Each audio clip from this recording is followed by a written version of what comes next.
Audio Jungle.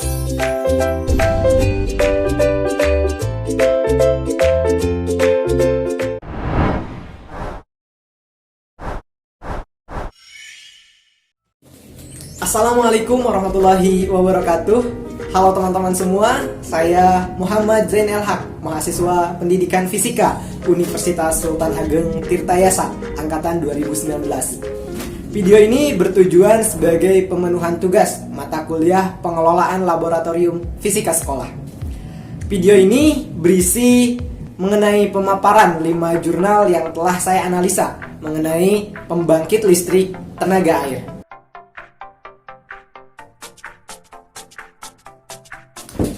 Mengapa air? Air merupakan zat yang sangat melimpah di bumi ini, yaitu sekitar 1,4 triliun kubik, atau bahkan hampir menutupi 70% permukaan bumi. Sehingga air bisa dijadikan sebagai sumber energi yang potensial, salah satunya sebagai pembangkit listrik.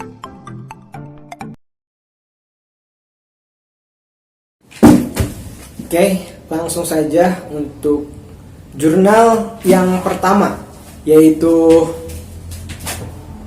pengujian prototipe model turbin air sederhana dalam proses charging 4 buah baterai 1,2 volt yang disusun seri pada sistem pembangkit listrik alternatif tenaga air, yaitu karangan Fitriyanto Nugroho dan Iwan Sugiharto serta Agus Setio Budi.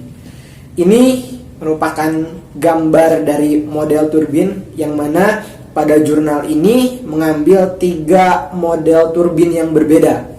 Selanjutnya, ini merupakan gambar kerangka dari pembangkit listrik tenaga air menurut jurnal ini, yaitu ada yang pertama, nomor 1 itu ada bak penampang 1, lalu yang nomor 2 itu ada turbin, di mana dalam pengujian ini menggunakan 3 model turbin yang berbeda.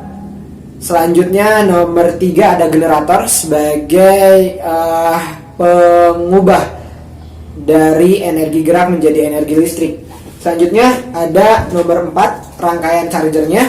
Kelima ada baterai. Nomor 6 ada bak penampang lagi, bak penampang 2. Dan yang ketujuh mesin pompa air.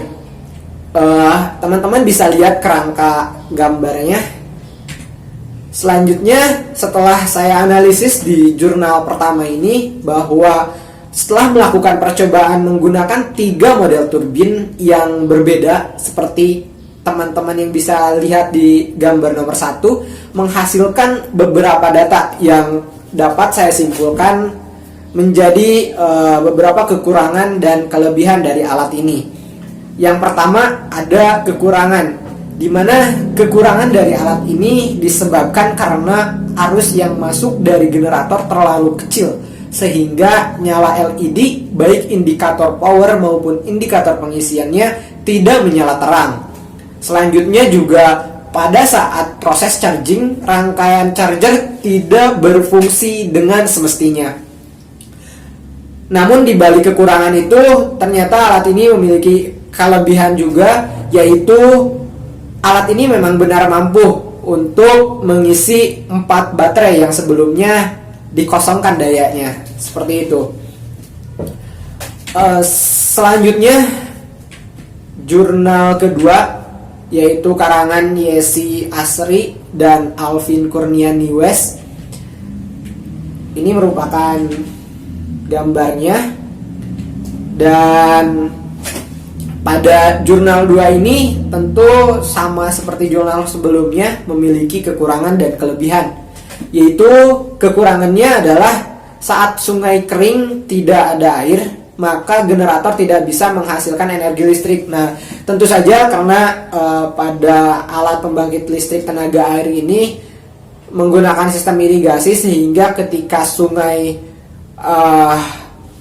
bisa dikatakan kering, maka generator tentu tidak akan menghasilkan listrik, karena listrik ini dihasilkan sebanding dengan jumlah air per detik yang mengalir. Selanjutnya, untuk kelebihan dari alat pembangkit listrik tenaga air ini, PLTA ini cocok dibangun pada sungai-sungai besar di Indonesia, dan kebetulan seperti yang kita ketahui bahwa Indonesia memiliki banyak sungai-sungai besar yang lokasinya masih terisolasi dan bertujuan untuk mendapatkan sumber energi listrik yang ramah lingkungan dengan segera. Keuntungan dari PLTA ini juga adalah biaya konstruksinya yang cukup murah dan pembangunannya pun cukup sederhana. Seperti itu. Selanjutnya pada jurnal ketiga, yaitu perancangan pembangkit listrik tenaga air menggunakan pompa hidram untuk kebutuhan rumah tangga, karangan dari Dharma Teguh pribadi. Ini merupakan desain rangkaian pembangkit listriknya, di mana ada reservoir 1, lalu ada reservoir 2, turbin, pipa inlet, pipa outlet, dan tentunya pompa hidramnya. Nah, dari jurnal ini dapat ditarik kesimpulan bahwa rata-rata kinerja optimum pompa hidram pada penelitian ini didapatkan pada panjang pipa inlet 5 meter dan diameter pipa outlet 1 inch. Berdasarkan perhitungan daya yang dihasilkan, alat mampu menghasilkan daya sebesar 24.407,10943 watt dan dapat menyalakan lampu 1,5 watt 12 volt selama 4,5 jam. Nah, jurnal ini juga memiliki kelebihan, yaitu secara teoritis, di mana air buangan dari hidram adalah air yang akan digunakan untuk kebutuhan sehari-hari. Sistem akan berjalan ketika ada penggunaan air atau keran air dibuka. Nah, turbin menggunakan energi kinetik air yang mengalir dari reservoir sesaat sebelum digunakan untuk kebutuhan sehari-hari. Energi yang dihasilkan oleh turbin disimpan ke dalam baterai karena penggunaan air sehari-hari memiliki waktu-waktu tertentu, sehingga sistem berjalan tidak secara kontinu. Maka baterai mengumpulkan energi agar dapat digunakan sesuai dengan keperluannya. Lalu yang kedua adalah pompa hidram dalam rangkaian pembangkit listrik ini untuk memperpanjang durasi air memutar turbin listrik dengan debit pemakaian yang sama. Ini merupakan peran dari pompa hidram dari rangkaian pembangkit listrik ini sendiri. Selanjutnya ada kekurangannya, yaitu ada 3. Yang pertama, ketika airnya terisi penuh maka akan terhenti. Nah, ketika air di reservoir 1 ini penuh, maka otomatis sistemnya akan berhenti. Selanjutnya, yang kedua, bahan penyusun pompa hidram ini tidak terlalu kuat. Si pompa hidram ini tidak terlalu kuat. Dan yang terakhir, model turbin yang dipakai belum efisien. Oke, selanjutnya jurnal keempat, yaitu pemanfaatan pembangkit listrik kincir air, karangan dari Priyatma Hendro tahun 2015. Ya, ini desain rangkaian pembangkit listrik kincir air. Yang pertama yaitu kekurangannya.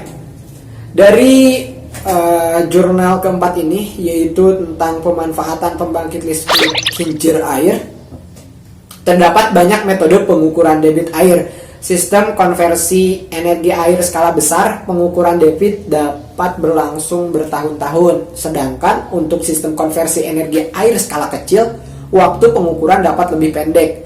Misalnya untuk beberapa musim yang berbeda saja. Adapun untuk kelebihan dari pembangkit listrik kincir air ini, yaitu memberikan penerangan dengan kualitas lebih baik, sehingga jam belajar dan jam beraktivitas lebih panjang.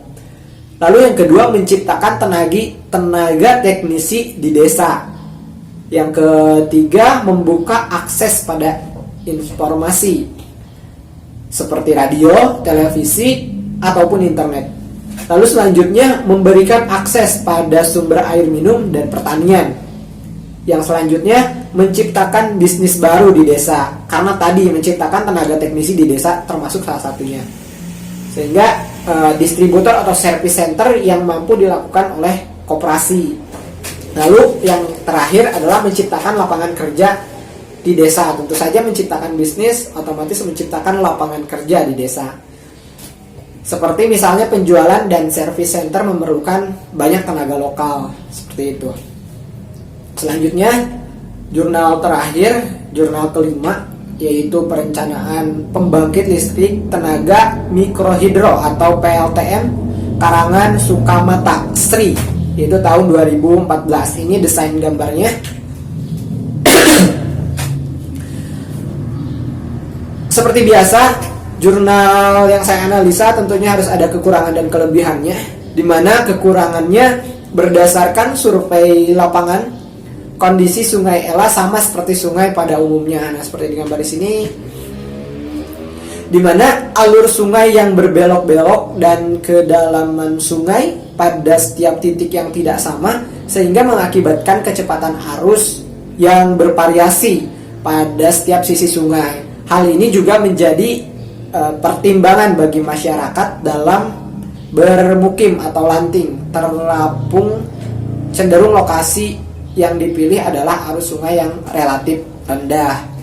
Adapun untuk kelebihannya, keuntungan yang tidak dapat dinilai dengan uang, misalnya dengan adanya heater akan dapat meningkatkan produktivitas perusahaan, kesejahteraan karyawan semakin meningkat, terjadinya pemanfaatan akan sumber energi yang tidak terpakai dan lain sebagainya. Nah teman-teman, demikian 5 jurnal yang coba saya paparkan setelah saya analisa. Kemudian saya mencoba membuat rancangan pengembangan alat pembangkit listrik tenaga air dari pompa hidram. Kurang lebih seperti ini prosesnya. Dan ini merupakan rancangan pengembangan alat yang coba saya buat, yaitu dari pengembangan alat mengenai jurnal 3 tentang pembangkit listrik dengan pompa hidram, dimana sebagaimana kekurangan yang dimiliki alat dari jurnal ketiga, maka rancangan pengembangan alat yang diusulkan ada 3, yaitu menambahkan sensor pengingat pada reservoir 1. Jika air penuh maka sensor akan bunyi, seperti yang sudah saya jelaskan pada jurnal 3 tadi, bahwa desain rangkaian pompa hidram ini memiliki kekurangan, yaitu ketika reservoir 1 penuh maka sistem akan berhenti. Sehingga di sini saya akan mencoba membuat sebuah pengembangan di mana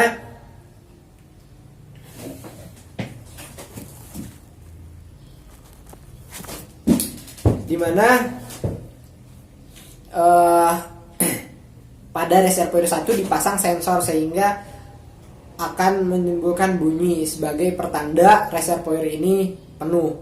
Selanjutnya yang kedua yang saya mencoba menambahkan, yaitu bahan dari pompa hidram itu sendiri. Sehingga pada rancangan pengembangan alat ini saya mencoba bahan penyusun pompa hidram itu terbuat dari besi ataupun kuningan, sehingga dapat menahan tekanan lebih besar. Seperti itu. Lalu yang terakhir, menggunakan model turbin yang paling efisien, karena pada jurnal ketiga model turbin yang diuji cobakan belum begitu efisien, sehingga di sini saya mencoba untuk menggunakan model turbin yang paling efisien.